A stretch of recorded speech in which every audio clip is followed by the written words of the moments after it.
Hello everybody, good morning and welcome to the United Stand. This is your latest Manchester United news as Erik ten Hag discusses publicly his opinion on Manchester United being up for sale and how it's a very positive thing for Manchester United. We've also got an update from, is it Avram GLAZER? It's Avram GLAZER. Yeah, we've got an update from Avram GLAZER about the sale and their expectations there. And the Glazers potentially trying to create a bidding war. What a surprise that is, to create a bidding war, effectively. So lots to discuss about on the show this morning, none more so than Erik ten Hag's excitement at new owners. And I think look, I don't normally give my opinion right at the start, but what I would say is that it's Thursday, it's a positive show, hooray, hooray. No, but it is a positive show because it is a positive update from the manager.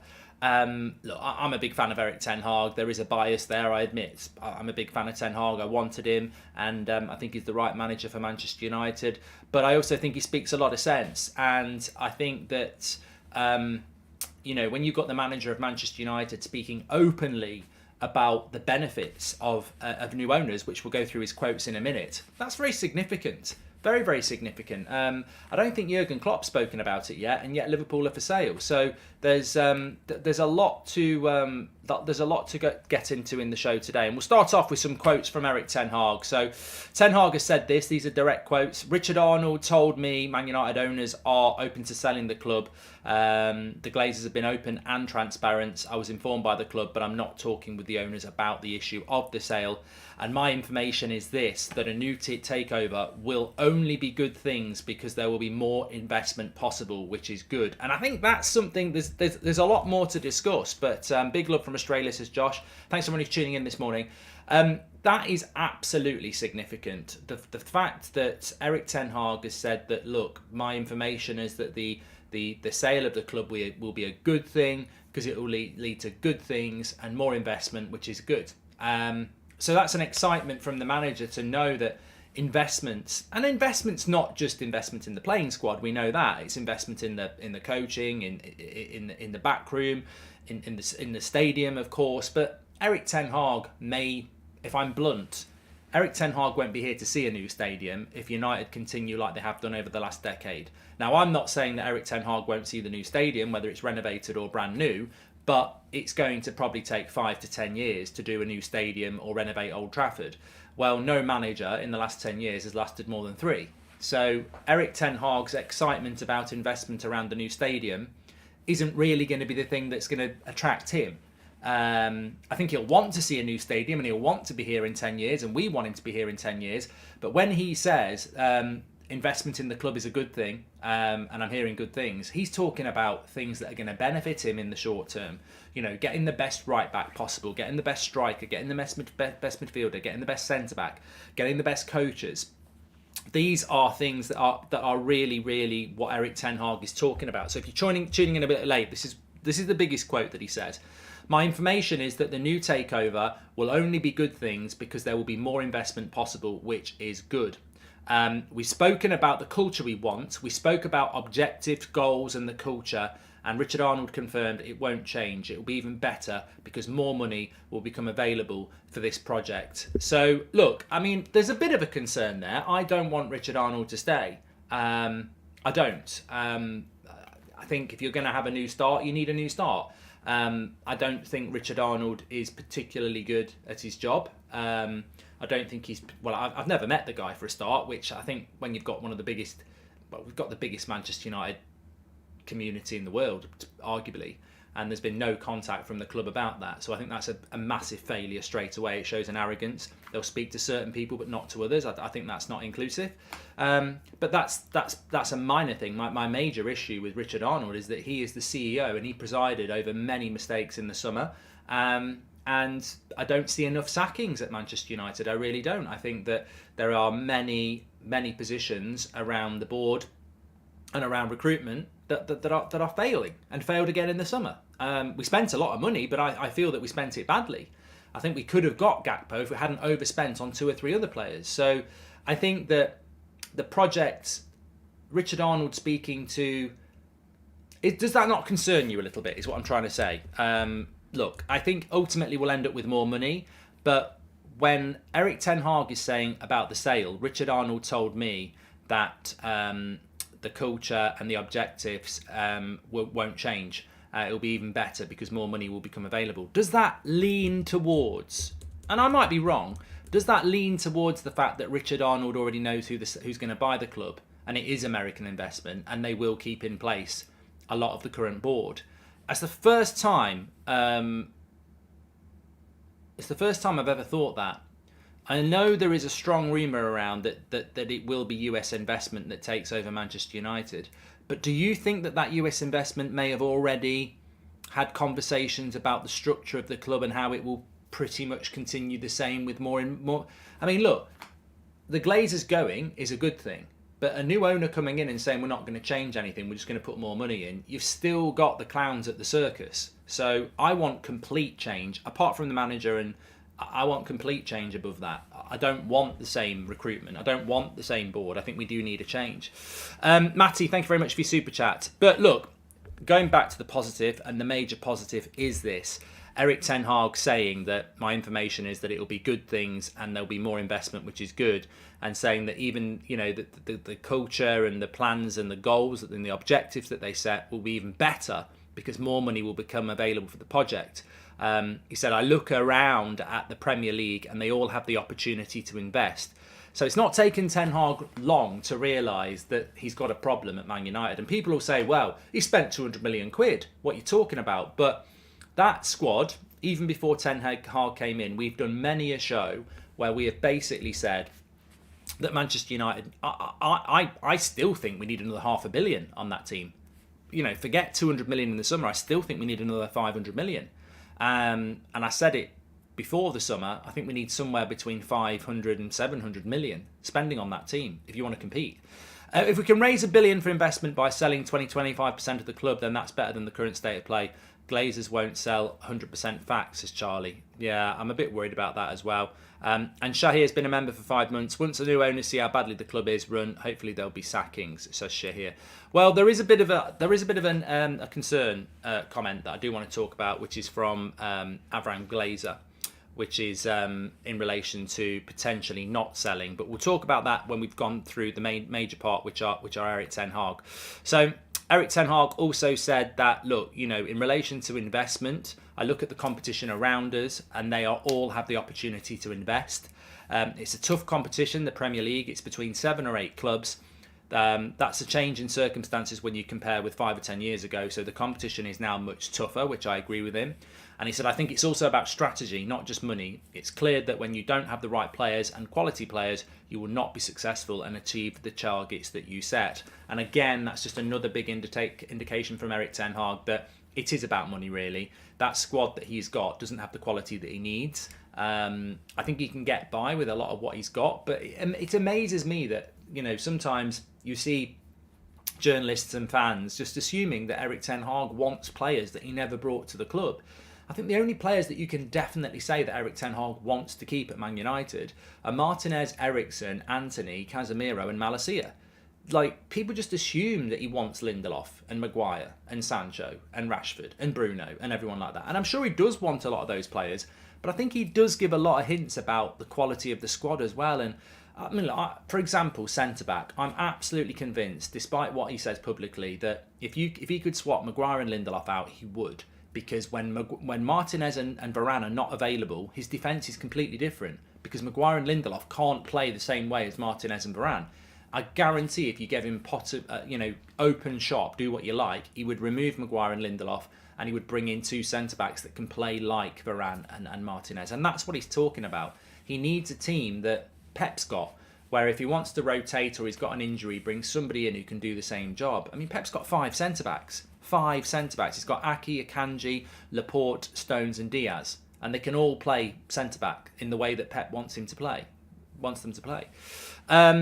He also goes that, I have met the Glazers before. I don't speak to them that often, but I've met them and I've spoken to them before and I was appointed when I was appointed. Okay, blah, blah, blah.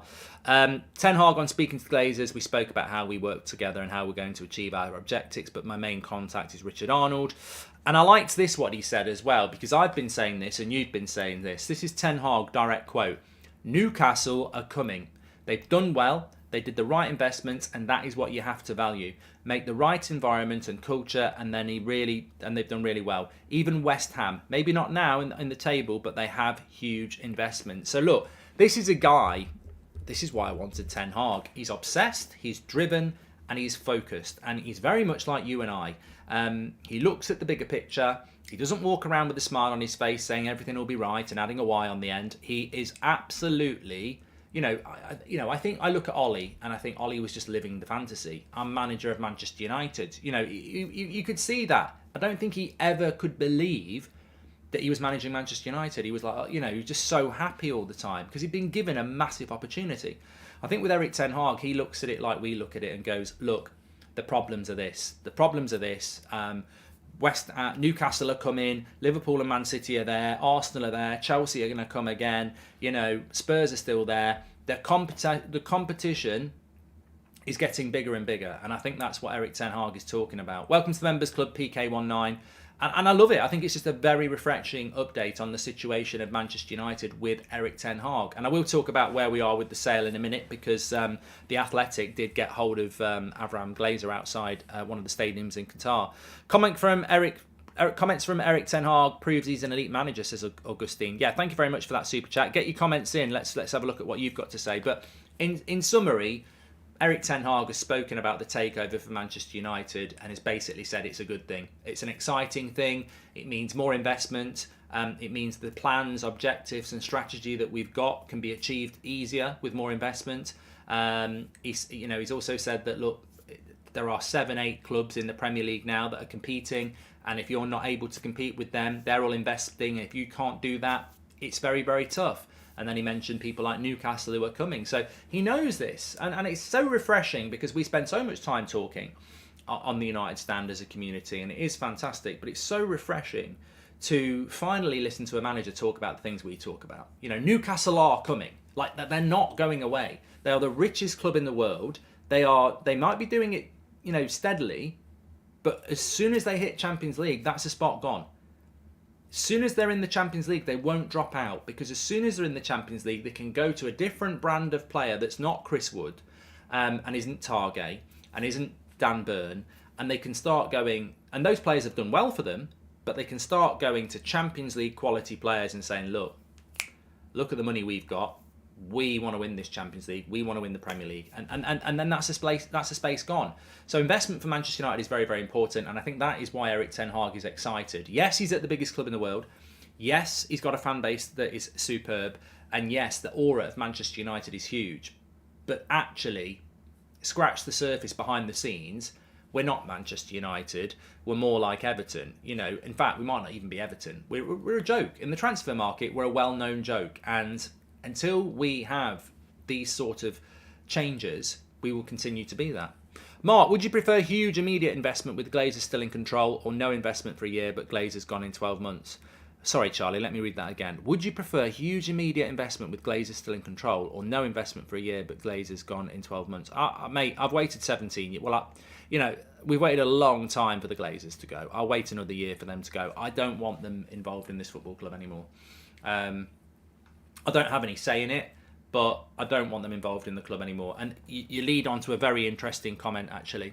Exciting times for all United fans. When realistically do we think the sale might happen during the season or at the end of the season, says Daniel Longbottom. Okay, so I can give you some updates on the sale as well. So Avram Glazer was spoken to outside the ground at one of the games in Qatar. He was asked about how many interested parties there are in the club. He said, I'm here in Qatar to watch the World Cup, but I appreciate your interest.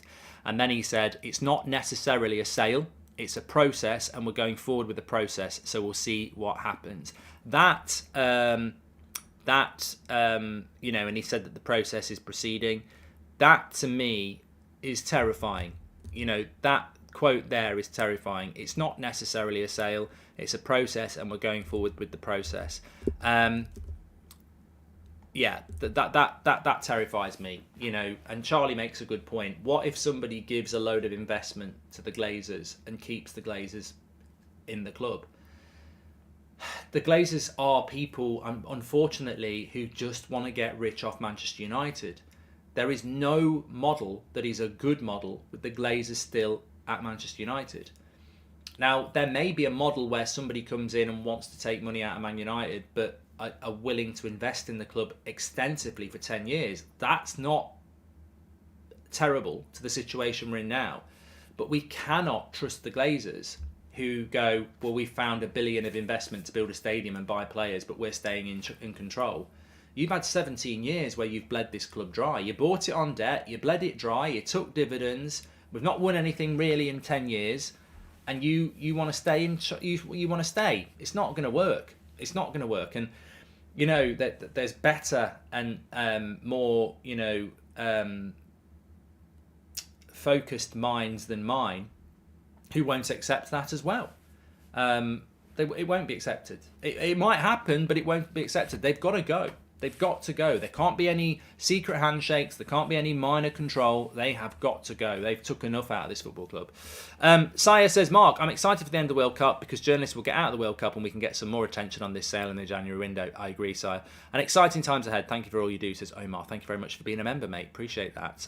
If you want to be a member, by the way, click the join button. It's in the live chat there. You get your badge next to your name in the live chat, which helps you stand out, which changes each month you're a member. And also we get exclusive extra video content. One went out yesterday, our interactive first to five quiz where you can play against me and Beth. It was yesterday. Adam was the quiz master, so check that out. Appreciate that. And I'm going to gift some memberships in a minute because I meant to do it the other night. So I'm going to gift some memberships in a minute. So make sure as soon as we hit 1,000 likes, I'm going to gift out some memberships. I'm sorry, Mark, but they don't have to go. The players need to go, says Brett. And whoever invests billions but wants them have no say is a dumb businessman, says Neo. Exactly. And look, they were looking for that. They were looking for that investment. There is no two ways about it. They were looking for investment to stay at the football club. And, you know, they've struggled with that. I think they're going to go. I think they have to go. But we are in an uncertain period. But look, focus on the positives. Erik ten Hag is saying that everything he's heard about this sale is it will be good things. It will lead to more investment. We've got to be able to compete with the clubs that are investing. And I think that's the thing to focus on, of course. And there is a bit of extra good news as well. I don't know whether you spotted this. I might have to get it on my phone actually. But effectively, if I paraphrase it, it's something along the lines of a bidding war involving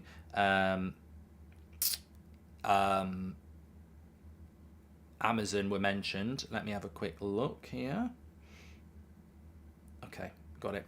So the Glazers will listen to offers in excess of $5 billion for United, but are hoping that figures could go as high as $9 billion if companies like Apple, Amazon and Google enter the bidding. Now that's from Chris Wheeler, who you may know is a Daily Mail journalist who basically corresponds around Manchester United. So they're looking for between 5 and 6 billion, but they're hoping it could go up to 9 billion if people like Google, Amazon and Apple get involved. Now, I mean, that could be complete speculation, but for one, Chris Wheeler's not a bad journalist. Like, he's pretty decent around Manchester United, so that's one thing. But for two, I know for a fact, and you know for a fact anyway, from speaking to people in the business world, it's very obvious that the Rain Group, who are selling Manchester United, are actively trying to stir up interest from people like Amazon and Apple and maybe Google and others like that. They are trying to do that. Whether it'll happen or not is completely unknown, but they are desperately trying to stir up that level of interest. So the bottom line with the sale of Manchester United at the moment, is that they want between 5 and 6 billion for Manchester United, and that they want the sale done in the first quarter of the financial year next year, which means before April or March. That's the stance. But they are also poking media publicly to talk about Amazon buying Man United or Apple buying Man United. So look, I'm not against that sort of ownership model. One, it means the Glazers are gone. Two, it means you're owned by a brand which will always be focused on positivity. So if Amazon buy Manchester United, as I said a couple of days ago, they are not going to be interested or wanting protests about how Amazon are running Manchester United badly. I would imagine a scenario, if Amazon bought Manchester United and in 5 years' time we miss out on the title because Newcastle have won it and they've gone and bought Mbappe, then Amazon would react to that by buying 2 players, because they wouldn't want the negativity around what they are.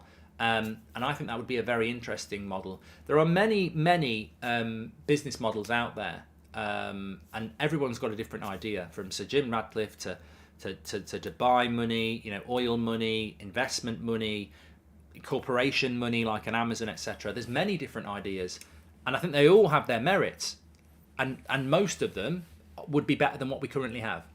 I believe he only said that as their statement was about strategic alternatives than they've already sold, so are drumming up business and offers, says United 2004. Yeah, I think they'll sell. I think they'll sell, but remember, Avram Glazer has said yesterday or last night that it doesn't necessarily mean they're selling. They're looking at strategic options, and it's a process. I think they are going to sell, but we must always be wary that they are still in control of this football club. God, I'm feeling good today. Anyway, I'm feeling good today. I feel excited. I've got my Christmas jumper on. We're a week away from Christmas. We're less than a week away from Man United playing against Burnley. I've got FIFA back this afternoon, and it's freezing cold outside, and it feels Christmassy. Come on, let's put a smile on our face. Eric Ten Hag's excited. We're bloody excited. Go for it. No, I am excited. I think if Eric Ten Hag is excited, and he is, and I don't want to keep repeating myself, but look, what can't speak can't lie. It's a direct quote from our manager, and he said this, and it's very important, because he said that, look, at the end of the day, my information, direct quote, my information is that the new takeover will only be good things because there'll be more investment possible, which is good. I mean, that sentence, you could go to bed with it. I don't mean to do stuff. I mean, just snuggle up to it. It's a very comforting statement. My information is that a new takeover will only be good things because there will be more investment possible, which is good. Direct quote from the Manchester United manager.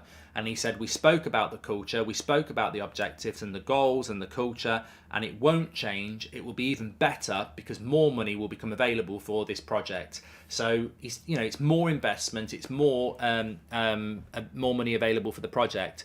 And I think, look, there'll be people going there bitter, because I know we don't just have Manchester United fans watching. There'll be people going, oh, look at you moan, you moan about City, you moan about Newcastle, and now you've got your money and you're all happy about it. Well, unfortunately, I'd have this conversation with anybody. Manchester United Supporters Trust, Gary Neville, I don't care. I'd sit them down and I'd say, look, I respect your opinions. In fact, I agree with a lot of your opinions about how you'd like the club to be run. But I'm telling you now, how you want the club to be run, whether it's fan ownership or moral ownership or, live off what you make, fantastic, brilliant, organic. But people are still buying non-organic food. People are still drinking Coca-Cola over your organic water. Consumerism dictates ideology, dominates it. And unfortunately, the football is not an organic organisation. Organic football clubs don't win trophies. Live off what you earn doesn't win you trophies. When it does, great. Do I want us to be the experiment that tries to do it and fails? No. If you want to be successful in the modern game, it's horrible, it's pitiful, it's sad. But if you want to be successful and win things like these, you want to win these, and I'm not talking about my tits. If you want to win these trophies, then you need big money. You do. It's just what it is. I haven't dictated that. I haven't created that. I grew up in a world where football was, relatively cheap to watch. One kit every couple of years, But now we don't live in that world. Glazer's saying not necessarily sell to get attention from investors and also make people more desperate to buy. But yeah, worrying statements, Isaiah. So yeah, look, I think, look, at the end of the day, we've all got ideas about what we want to happen, but I agree with Eric Ten Hag. The exciting thing about this new sale is that there'll be more money available and there'll be more investment, and that is, whether you like it or not, has to be what's best for Manchester United. Newcastle have got loads of money. Man City have got loads of money. Chelsea have got loads of money. What are we going to do? A lick of paint on Old Trafford and remember what great things have happened there? Well, we're going to get sponsored by the History Channel. What we're going to do, go out into the local leagues and the non-league and try and find a gem. or a diamond. No, it's just not what football is now. It is about money. I don't agree with that, but that's what it is. That's what it is. Nice guys finish last, says Just Kevin. Unfortunately, you're right. I'm just being realistic. If we want to win the Premier League and if we want to win the Champions League, then we need super wealthy owners. We will not do it off our own wealth. And it's interesting because I've got a video coming out at 2:00. In fact, I'll do it live, which I think you'll find very interesting about the financial situation at Manchester United. But I'll say this to you now: if I was offered Man United to take over tomorrow, didn't have to buy it, the Glazers just went, there you go, United stand, can have Manchester United, you take over tomorrow, there's no debt, you just start with the club, with whatever you've got in your bank account, up and running, no debt, I would be going live straight away saying, I'm happy the Glazers have gone and we've got hold of it, but we need someone to buy this off us because we can't run this football club. Even if I took over Man United tomorrow with no debt and got it for free, I'd sell it because I know straight away I cannot make that club successful. And the reason I can't make it successful is, even if I had hold of it, we're turning over about £600 million a year. Our costs are, well, £350 million a year in wages. That leaves me £250 million profit. Well, that's not just profit because there's loads of running costs as well. It's not just wages. You've got all sorts of costs in relation to running the club, etc. You're probably coming out with about 100, if you were really lucky, £200 million of profit a year. It's not enough. 100 to £200 million profit a year. I can't run that club on that. That's barely 2 signings. What about the stadium? What about the infrastructure? I can't do it. And I think that's the biggest lesson you'll ever get. Many people think, oh, let's all put a tenner in and buy Man United. Oh yeah, so everything we raise from a GoFundMe goes to the Glazers. They walk off, we get the club, and then what do? Oh, let's do another GoFundMe for the $6 billion we need to now spend on the club that we've got it. This club cannot be run on fumes. It cannot be run on goodwill. It cannot be run morally. It could have done. We could have done it 15 years ago, but because of what the Glazers have done to it, the decay, it needs. Basically, Manchester United is a Ferrari, a vintage Ferrari that's been left outside to the elements for 17 years. It's rusted.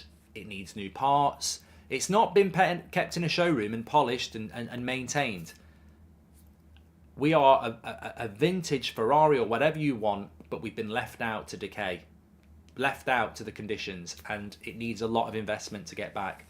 King Mark, who do you think Ten Hag would replace Maguire and Lindelof with if he could? Timber probably, but who would be happy to be third force? I think James Cave. I think that with Timber, he's definitely a player that Manchester United are going to be looking at. There's no doubt about that. I think Kim Min-jae is very interesting. That 2-week opportunity in June. So Kim Min-jae at Napoli, if you've not watched the show before, he's got a release clause for 2 weeks in June where he can go for 45 million. They're trying to get him to sign a new contract, but if he wants to go, why would you sign that new contract? He'd be very good. So Timber, Kim Min-jae. I do like Vardiel. There's 3 straight away that I would go for there. I like Tomori. I really like Tomori. I think it's a bloody joke he didn't go to the World Cup. I mean, Sancho's not happy, and I can understand that, but Tomori, fucking hell. So there's plenty out there. What we're looking for is we're not saying that Lindelof and Maguire are bad centre backs. By the way, I'm not saying they're rubbish. I think they've proven time and time again that they're not rubbish. They're just not. They don't suit Ten Hag's system. They wouldn't suit Pep's system. I don't know why Pep even wanted Maguire. He actually was interested in Maguire. It would never have worked. Can you imagine Harry Maguire playing being left in a back 2? And people will say, well, he does it with Stones for England, but England don't play like Man City. Hi Mark, little off topic, but Ahmad has been playing quite well for Sunderland. I'd rather have him back and send Alanga on loan to Surdeep. No, I disagree with you, mate. I think actually Ahmad is exactly what Alanga should do. Look, doing well in the Championship doesn't mean you're going to do well for Manchester United, but that is the right path for Ahmad. He's been struggling. He's now playing in the Championship, which is a brilliant nurturing ground for any talent. I mean, it's where Bellingham started off. Mason Mount, Tamori, they were all in the Championship. Garner was in the Championship. So Alanga should be in the Championship. Ahmad should be staying in the Championship till the end of the season. Like, you know, a few good games is great. He's finally doing something. Keep him there till May is what I would say. Because he is doing rather well at the moment, I agree. But we need more of our... I'd like to see Iqbal in the Championship. I'd like to see Charlie Savage in the Championship. I'd like to see Charlie McNeil in the Championship. There's a fine line between exciting young talent training with the first team and barely playing to in the Championship. Ethan Laird doing well in the Championship. Ahmad's doing well in the Championship. Mesbury was doing well in the Championship. This is where they need to be. And there's plenty of Championship clubs that would be interested as well. So, you know, I think that Alanga should be in the Championship, and I'd keep Ahmad in there for another, you know, till the end of the season, because it's doing really, really well. Send Sancho to the Championship, says Sahil. Yeah, we're not going to do that with a £74 million player. That's not going to happen, and neither should it. Palestri's going to get some minutes, says Miko. I don't know. I mean, Palestri will probably go on loan. I do like Palestri, but I think he'll probably end up going on loan, if I'm completely honest. Hi, Mark. Kev's here. New backdrop. Hi, Kev. Hope you're doing well. I was thinking about you last night, Kev. Not like that. Why was I thinking about you? Oh, I know. I'll speak to you about it. It's an idea I've got. Sam says, hi Mark, off topic, but do you think Ronaldo will have an influence on Felix maybe coming to United? Says Sam. I don't think João Felix will come to Manchester United. It's an option. I don't think he will. I don't think Ronaldo... I mean, look, Dalot and Bruno play for Portugal as well. They could have an influence on him coming as well. So I don't think João Felix will come to United, but I do like the idea of it. And look, you know, I'm invigorated this morning. You know, it's the most wonderful time of the year, but on top of that, you know, Christmas is not a good time for everybody. I'm not going down that road. But no, seriously, this is a good update. This is a really good update. You can take a story and it can be true, but you can never say that a story that is a direct quote from the manager isn't true. And when you've got a direct quote from the manager saying, you know, new owners is going to mean more investment, which is good, that's really exciting. And I'm excited to see what that means for Manchester United, because, you know, as I said, Jurgen Klopp hasn't come out and spoken about investment for Liverpool and that being a good thing, but Erik ten Hag has. And I think that the January transfer window is going to be interesting, isn't it? I just don't think that United, and I heard that Sky Sports reporter saying that, you know, there's a chance. What was his exact words? Somebody in the chat will know. He said something along the lines of, "There's a significant chance that Manchester United won't buy anybody in January." And I thought, what a load of bollocks. I mean, respect. Maybe he's got really good information, but it's not logical. It's absolutely not logical that United will not buy in January, because we absolutely have to buy. It's not a choice. We have to buy in January. So there's a significant chance we won't buy anyone in January. Well, what are we going to do? Write the season off for a second year in a row? Look, nobody knows anything guaranteed, but if we don't buy in January, that's sabotage from the Glazers. That's running the club into the ground before they sell it. Well, I would say to anybody looking to buy Man United, anybody, don't let the Glazers not buy anyone in January. I would say, if you want me to follow through on this and buy this club, you better spend £100 million in January, because I ain't fucking buying the club if you don't do it. That has to be a condition of the sale. 100%. Can't not buy anybody. Have to buy. Michael says we aren't buying in January. If we don't buy in January, Michael, we've just written the season off. We've lost the striker, and we were already 2 strikers down. So remember, Cavani went in the summer, didn't get replaced.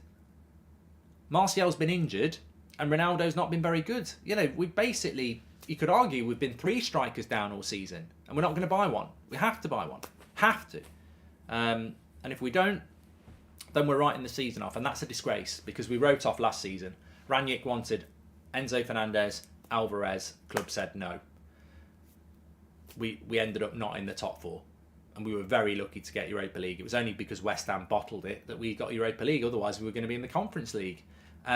This season, we're not in the top 4. We need to buy. If we don't, I think we'll be having the similar season to last year.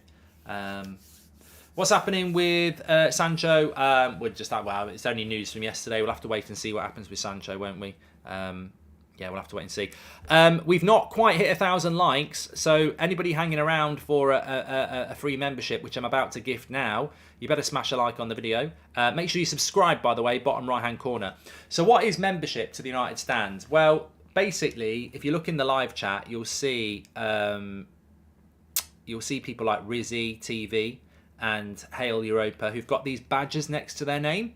What that means is that they're a member of the club. They support the channel. You can do that by clicking the join button. Football Maniac's got one. Each month you're a member, it changes all the way through to a platinum membership badge. But it's not just about the badge and the significance and standoutish of being a member of the United Stand Members Club. It's not just that.